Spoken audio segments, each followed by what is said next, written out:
one of Hollywood's most versatile actors. From a homicide detective in the 2008 movie Pride and Glory to a giant green-skinned monster in The Incredible Hulk.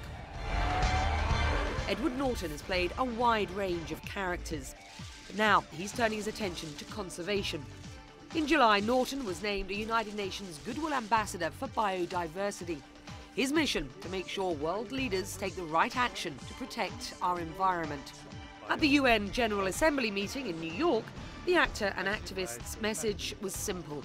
There's a vital link between human well-being and biodiversity, bringing star power to a global issue. Edward Norton is your connector of the day. Well, earlier I caught up with Ed, your connector of the day, and started with a question from Connect the World viewer Lucy. Given that the UN has assigned 2010 the Year of Biodiversity, she wants to know whether Ed Norton is optimistic about the General Assembly's focus on it. This is what he said.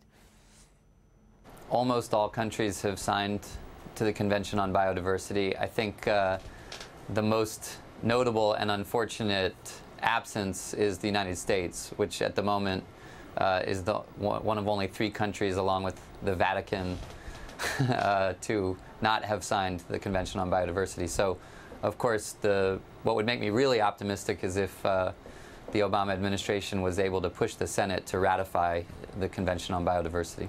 I think a lot of people might be confused as to what biodiversity actually means. Ed, in a nutshell, can you define it?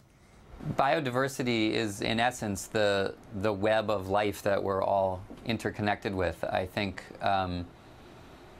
we sometimes lose perspective on the fact that we rely on many, many more species and the interactions that they have with our environment than we're aware of.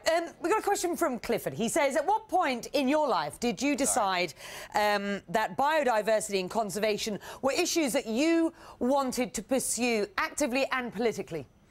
Actually, they're issues that I've been tuned into since my youth. My father was a very committed conservation and environmental advocate all of his career, and I think, you know, I actually was working on these issues, volunteering for organizations before I was ever in the movies.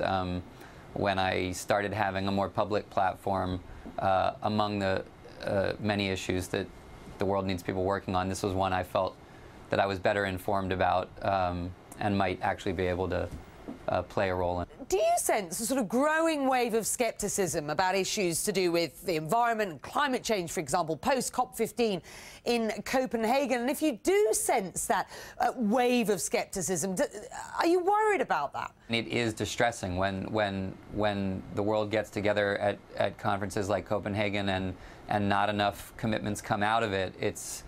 There's no doubt. I relate to the sensation that the multinational sort of state actors are not moving quickly enough. But unfortunately, I just think that people on an individual level can't allow apathy and cynicism to seep in. The reason those state actors don't summon the will is that they don't feel the political pressure. And I think that on the street level, people, young people especially, have really got to make their voices heard on these issues. I hear your passion about this new role, and good for you. A number of our viewers, though, want to know that you're not going to give up the day job. Gavritry from Switzerland, he says, you're not planning to give up acting by any stretch, are you? No, I think I've got room for my day job and this. Not from the viewer, but from me, and I need this one answered. You're in Fight Club, fabulous movie with Brad Pitt. What's he like to work with? He's great. It was great. We've been looking for something to do together again, and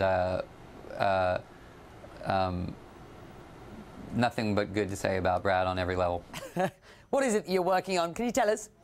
We're cooking something up that could be next year, but we're sorting it out right now. It's a big project we're trying to produce together. Todd has written to us. He says, Fight Club, The Illusionist, some of my favourite films ever. He asks, what movie would you like to make? Which movie would you like to make? I don't have an intense focus on one in particular. We're always cooking on a lot of things, and I'm writing one thing where Brad and I are trying to produce this other thing. You can never quite tell what's going to come next, but there's 2 or 3 that are probably next up for me. Not one particular target.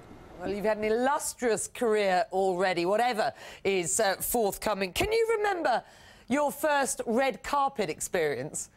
I don't really remember. I do remember one time I stepped onto some red carpet and thought, like, oh, this is kind of crazy. And within 2 seconds, all the cameras that were pointed at me, like, surged to the left because Barbra Streisand had walked on with James Brolin for the first time. So my first red carpet experience lasted for about 2.2 seconds, and then it was over.